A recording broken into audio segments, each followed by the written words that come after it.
Subscribe now and press the bell icon. Never miss an update. ملت اسلامیہ السلام علیکم ورحمۃ اللہ وبرکاتہ. الفاتحہ.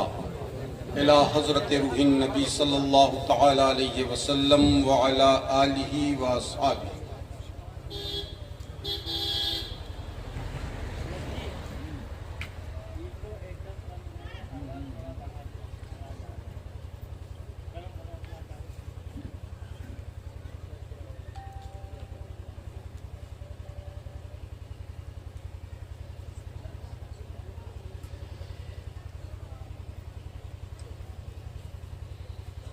ان اللہ وملائکتہ یصلون علی النبی یا ایہا الذین آمنوا صلوا علیہ وسلموا تسلیما. اللہم صلی علی سیدنا مولانا محمد وعلی آل سیدنا مولانا محمد وبارک وسلم صلاۃ وسلاما علیک یا رسول اللہ یا حبیب اللہ. سبحان ربک رب العزۃ عما یصفون والسلام علی المرسلین والحمد للہ رب العالمین. لا الہ الا اللہ محمد رسول اللہ صلی اللہ علیہ وسلم. نحمدہ ونصلی ونسلم علی رسولہ الکریم. اما بعد فاعوذ باللہ من الشیطان الرجیم. بسم اللہ الرحمن الرحیم. انت ولی فی الدنیا والآخرہ توفنی مسلما والحقنی بالصالحین. صدق اللہ العظیم. عزیزان ملت اسلامیہ، حصول برکت و سعادت کے لیے ذکر پاک مصطفیٰ صلی اللہ تعالی علیہ وسلم کی محفل مبارکہ کا انعقاد کیا گیا. مجھ سے قبل شورائے اہل سنت سے نعت و منقبت کے نذرانہ عقیدت اور اس کے بعد خطبائے اہل سنت سے دل و روح کو تڑپا دینے والا خطاب سماعت فرما رہے تھے. یہ فقیر اشرفی و گدائے جیلانی نے جس آیت مبارکہ کو آج کے اس روح پرور اجلاس میں اپنا موضوع سخن بنایا ہے، اس پر کچھ لب کشائی کرنے سے پیشتر نعت پاک مصطفیٰ صلی اللہ تعالی علیہ وسلم کے چند شعر تحت میں سماعت فرمائیں اور اپنی عقیدت و محبت کا ثبوت بارگاہ رسالت مآب صلی اللہ تعالی علیہ وسلم میں ہدیہ درود پاک سے پیش کریں اور پڑھیں. اللہم صلی علی سیدنا مولانا محمد وعلی آل سیدنا مولانا محمد وبارک وسلم صلاۃ وسلاما علیک یا رسول اللہ یا حبیب اللہ. عرض ہے کہ مدینے والا اگر میرے ساتھ ہو جائے سب بھول جاؤ، سب چھوڑ دو، صرف ایک چیز کو یاد رکھو. Subscribe now جسے صدیق نے and یاد press رکھا، the bell icon. جسے فاروق نے یاد رکھا، جسے عثمان نے یاد رکھا، جسے علی نے یاد رکھا، جسے حسن نے یاد رکھا، جسے حسین نے یاد رکھا، جسے امام اعظم نے یاد رکھا، جسے امام شافعی نے یاد رکھا، جسے امام حنبل نے یاد رکھا، جسے امام مالک نے یاد رکھا، جسے غوث اعظم نے یاد رکھا، جسے خواجہ اجمیری نے یاد رکھا، جسے مخدوم سمنانی نے یاد رکھا، جسے مخدوم الاولق پنڈوی نے یاد رکھا. اے میرے ایمانی بھائیو، صرف اسی کو یاد رکھو. کیوں؟ کیونکہ میرے عزیز، دکھ میں سمرن سب کریں اور سکھ میں کرے نہ کوئی. دکھ میں سمرن سب کریں اور سکھ میں کرے نہ کوئی، اور جو سکھ میں سمرن کرے تو دکھ کاہے کے ہوئے۔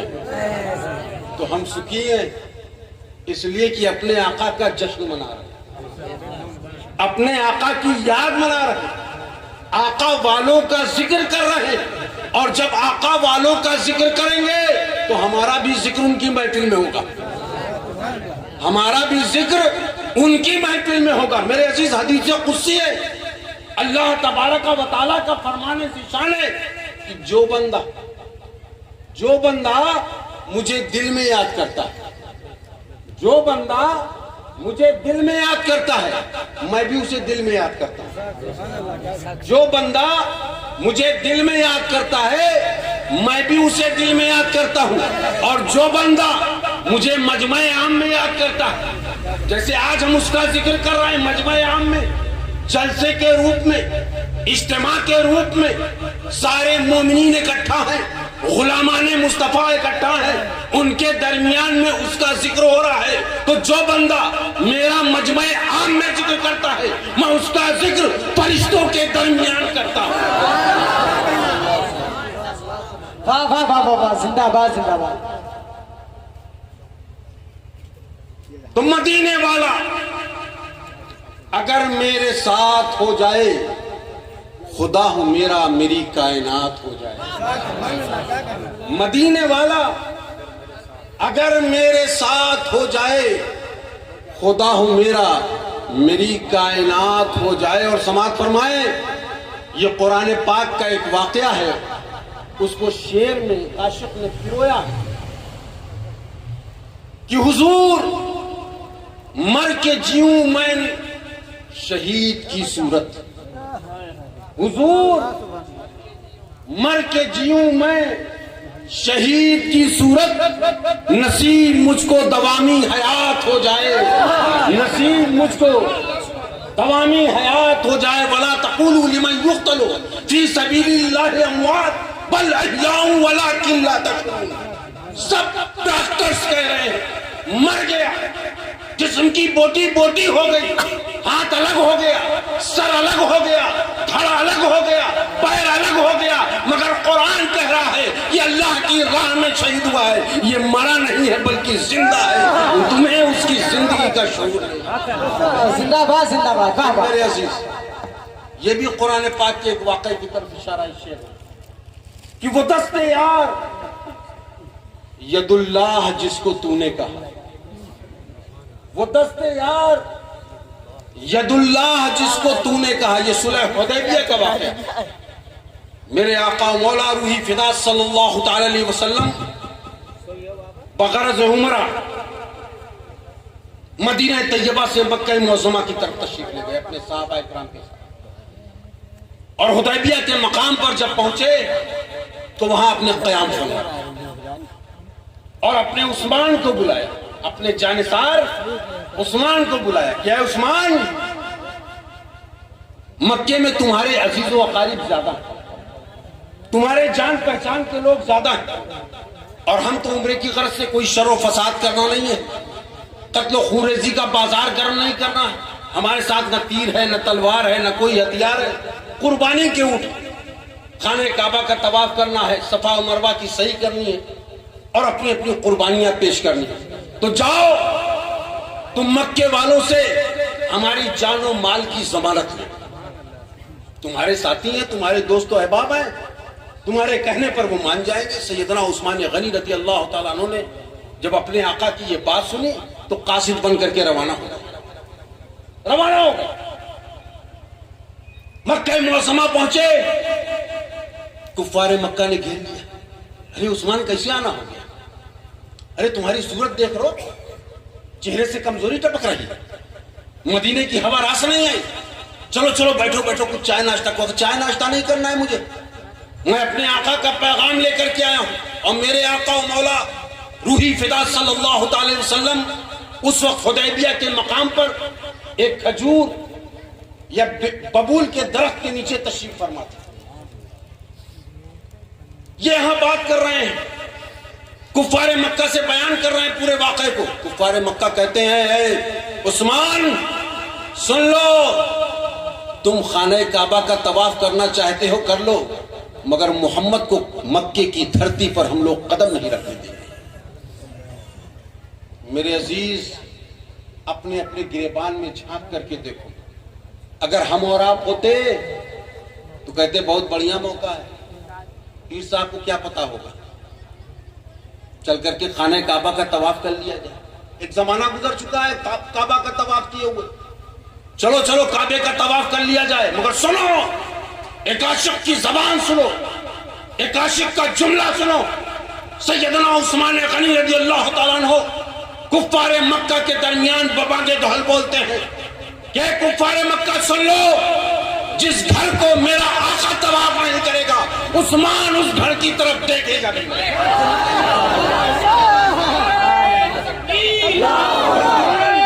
اس گھر کی طرف دیکھے گا بھی نہیں۔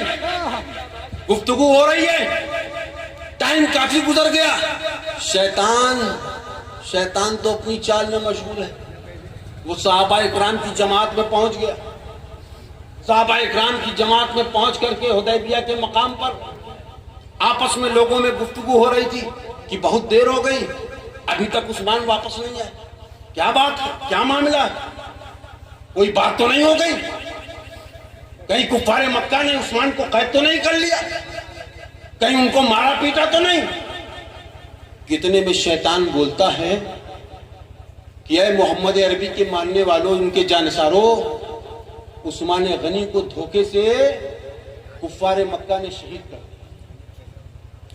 کر دیا۔ اب اتنا سننا تھا، صدیق اعظم، فاروق اعظم، علی مرتضی، صہیب رومی، بلال حبشی، سلمان فارسی، ابو دجانہ، ابو دردہ، سارے صحابہ اکرام کا چہرہ اتر گیا، خوف زدہ ہو گیا، کیا کیا جائے، کیسے کہا جائے، یہ خبر کیسے سرکار تک پہنچائی جائے۔ مگر قربان جاؤ، صحابہ اکرام کی چمگوئیاں دھیرے دھیرے دھیرے دھیرے کرتے سرکار کے کانوں تک پہنچتی ہے۔ میرے عزیز، صدیق اعظم کی محبت میں کوئی شک کر سکتا ہے؟ وہ صدیق اعظم جب میرے آقا و مولا روحی فدا صلی اللہ علیہ وسلم نے ارشاد فرمایا کہ صدیق تمہیں میرے ساتھ ہجرت کرنی ہے، میرے ساتھ اس پرخطر راہ کو طے کرنی ہے مکے سے مدینے تک۔ صدیق اعظم نے جب اپنے آقا کا یہ جملہ سنا، آقا کی بارگاہ سے سلام و دست بوسی و قدم بوسی کر کے روانہ ہوئے، اپنے گھر پہنچے، اپنی بیوی کو بلایا، اپنے بچوں کو بلایا، اپنی بیٹیوں کو بلایا، کہا اے میری بیوی، اے میری شریک حیات، تیری بڑی خدمت، تو نے میرے ساتھ دن و رات ایک کیا، آج محنت و مشقت کر کے میرا نام شام و مصر کے بازاروں میں ہے، مجھ سے بڑا کوئی تاجر نہیں، مجھ سے بڑا کوئی دولت مند نہیں۔ اے میرے بیٹو، تمہاری زندگی میں میرا بھی بہت ساتھ ہے، اے میری بیٹیوں، تم نے بھی میری بہت خدمت کی ہے، مگر سنو، آج میں اپنے آقا رحمت کے ساتھ، محمد عربی کے ساتھ، ساری کائنات کے ماوا و ملجا کے ساتھ اس سفر پر نکل رہا ہوں۔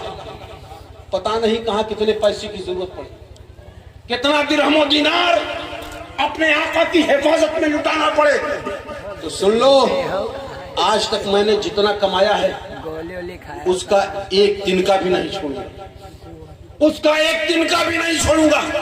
سارے درہم و دینار سونے اور چاندی بوریوں میں بھر کر کے اپنے آقا کے ساتھ مکے سے مدینے کی طرف جاؤں گا۔ جہاں درہم کی ضرورت ہوگی درہم لٹا دوں گا، جہاں دینار کی ضرورت ہوگی دینار لٹا دوں گا، جہاں چاندی کی ضرورت ہوگی چاندی لٹا دوں گا، جہاں سونے کی ضرورت ہوگی سونا لٹا دوں گا، اور جہاں جان کی بات آئے گی تو صدیق اپنے جسم کا آخری قطرہ لٹا دوں گا۔ میرے عزیز، یا رسول اللہ، یا رسول اللہ، صدیق اعظم سرکار کی معیت میں نکلتے، چلتے ہیں سرکار کی معیت میں، جہاں جیسی ضرورت پڑ رہی ہے خرچ کر رہے ہیں۔ مدینہ طیبہ پہنچتے، پورا مدینہ شاہراہ مکہ پر کھڑا ہے، پیارے آقا کے استقبال کے لیے کہ نبی آخر الزمان رہے. بچیاں دف لے کر کے طلع البدر علینا من ثنیات الوداع وجب الشکر علینا ما دعا للہ داعی کے ترانے گنگنا رہے ہیں. صدیق اعظم مجمع دیکھ رہے ہیں، کبھی مردوں کی نگاہوں کو دیکھ رہے ہیں، کبھی عورتوں کی نگاہوں کو دیکھ رہے ہیں، کبھی بچوں کی نگاہوں کو دیکھ رہے ہیں. شام و مصر کا تاجر ان کی نگاہوں کو پہچان جاتا ہے کہ اس میں بہت سے ایسے ہیں جو آقائے نعمت کو پہچانتے ہیں، نبی آخر الزمان کو پہچانتے ہیں، رحمت للعالمین کو پہچانتے ہیں، مگر بہت سے ایسے ہیں جو آقا کو نہیں پہچانتے، نبی آخر الزمان کو نہیں پہچانتے، محمد کون ہے نہیں پہچانتے. تو میرے عزیزو، آج کا دور ہوتا تو کچھ اور بات ہوتی، مگر یہ اس دور کی بات تھی جب نبی کا ساتھ تھا. صدیق ہمراہ تھے. صدیق اعظم نے جب یہ دیکھا کہ لوگوں کی نگاہیں دھوکہ کر رہی ہیں تو اس وقت کی پہچان یہ تھی کہ آقا کا لباس سر سے پیر تک ہوتا تھا. آقا کا لباس سر سے پیر تک ہوتا تھا اور غلام کا لباس کمر سے گھٹنے تک ہوتا تھا. کہا ہے صدیق اب یہ تیرے امتحان کا وقت ہے. تو بلکہ تو جار ہے نا، تو بہت بڑا آدمی ہے نا، تو دھن دولت والا ہے نا، تو بلڈنگ والا ہے نا، تو مکان والا ہے نا، تو اولاد والا ہے نا، مگر اب یہاں پر آقا کے ساتھ تیرا امتحان ہے. صدیق اعظم فوراً اپنے پیرہن کو اتار کر کے سرکار کے سر پہ تان دیتے ہیں اور کہتے ہیں مدینے والوں دیکھ لو، آقا آقا ہوتا ہے، وہ صدیق اعظم، وہ صدیق اعظم. سرکار بلا رہے ہیں، اے صدیق یہاں آؤ، میرے ہاتھ پہ اپنا ہاتھ رکھ کر کے بیعت کرو، جان کی بیعت کرو، مال کی بیعت کرو. وہ صدیق جو آقا کی محبت میں اپنا وطن چھوڑ چکا ہے، جو آقا کی محبت میں اپنا مکان چھوڑ چکا ہے، جو آقا کی محبت میں اپنے عزیز و قریب کو چھوڑ چکا ہے، جو اپنے آقا کی محبت میں اپنے نابینا باپ کو چھوڑ چکا ہے، وہ صدیق اعظم جو اپنے آقا کی محبت میں اپنے بیوی بچوں کو، اپنی دھن دولت کو چھوڑ چکا ہے. آقا بلا رہے ہیں کہ آؤ میرے ہاتھ پہ اپنا ہاتھ رکھ کر کے اپنے جان کی بیعت کرو، اپنے ایمان کی بیعت کرو، اپنے مال کی بیعت کرو. صدیق اعظم کی بیعت ہوتی ہے، فاروق اعظم کی بیعت ہوتی ہے، علی مرتضیٰ کی بیعت ہوتی ہے، صہیب رومی کی بیعت ہوتی ہے، بلال حبشی کی بیعت ہوتی ہے، سلمان فارسی کی بیعت ہوتی ہے، ابو دجانہ کی بیعت ہوتی ہے، حضرت انس کی بیعت ہوتی ہے، سارے صحابہ کرام کی بیعت ہو جاتی ہے. اس کے بعد میرا آقا اپنے بائیں ہاتھ کو بلند کرتا ہے،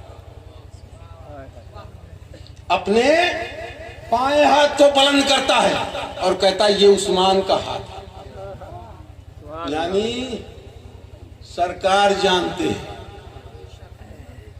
عثمان زندہ ہے کہ مردہ، سرکار جانتے ہیں. اور سرکار کا یہ بایاں ہاتھ بلند کرنا اس بات کی گواہی ہے کہ میرا عثمان زندہ ہے، میرا عثمان زندہ ہے. سرکار اس مجمع میں فرماتے ہیں، صدیق اعظم موجود ہے، فاروق اعظم موجود ہیں، سارے صحابہ موجود ہیں.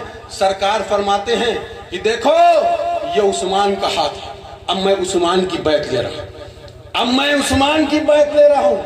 سرکار اپنے دائنے ہاتھ پر اپنا بایاں ہاتھ رکھتے ہیں اور بائیں ہاتھ کو کیا فرماتے ہیں؟ کیا فرماتے ہیں کہ یہ عثمان کا ہاتھ ہے، اور عثمان کے ہاتھ کو رکھ کر کے اپنے دائنے ہاتھ پر بیعت کرتے ہیں، جان کی، مال کی، آل کی، ہر چیز کی بیعت کرتے ہیں.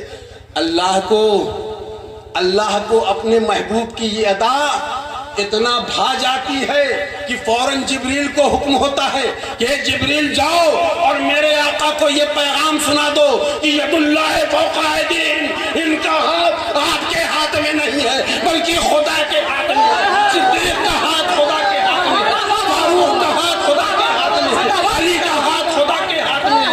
سرکار کے ہاتھ کو خدا اپنا ہاتھ بیان فرما رہا ہے. اور میرے عزیزو، صدیق اعظم کا مقام اپنی جگہ، فاروق اعظم کا مقام اپنی جگہ، علی مرتضیٰ کا اپنی جگہ، صہیب رومی کا اپنی جگہ، بلال حبشی کا اپنی جگہ، سلمان فارسی کا اپنی جگہ، مگر ایک وہ مقام ہے جس میں سیدنا عثمان سب سے ممتاز ہے کہ اگر جامع القرآن کوئی ہے تو وہ سیدنا عثمان ہے.